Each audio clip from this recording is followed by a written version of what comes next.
Why don't we hold ourselves accountable for the behaviors that drive results? Peter Winick here with Thought Leadership Leverage.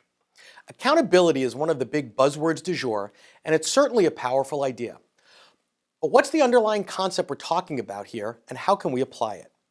When we talk about accountability, at its core, we're talking about focused behavior change. When we try to implement accountability programs in the workplace, we often start in the wrong space.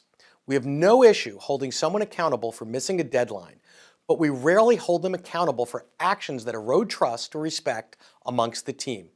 We ignore toxic behaviors as long as the goal is achieved. But in order to successfully hold ourselves and others accountable for a task, we have to start with our own input behaviors, not the final goals and objective. So let's start with the foundations. You, the individual. Are you aware of your consistent habits and behaviors? What do you do under pressure? I don't mean temper tantrums. Most organizations aren't putting up with that anyway. I'm talking about being passive-aggressive, avoiding conflict, hoarding information, being uncooperative, stubborn, inflexible, or non-responsive. Am I getting close? The first step is to identify a negative behavior or two that you are prone to. Examine a few situations that have recently frustrated you and ask what you may have done to contribute to that situation.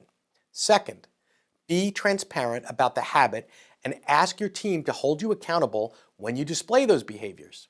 You can decide how this happens. I've seen people use a code word in real time to alert the offender, and I've seen people set up regular meetings.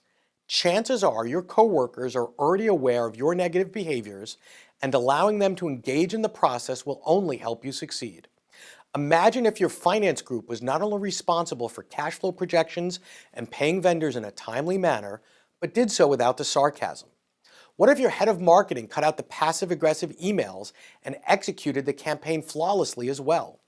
We don't need to choose results at the expense of all else.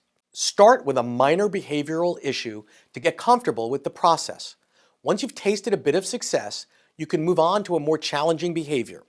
Let me know what you've tried, what worked, and what didn't in the comments below. And don't forget to subscribe for future content. Thank you.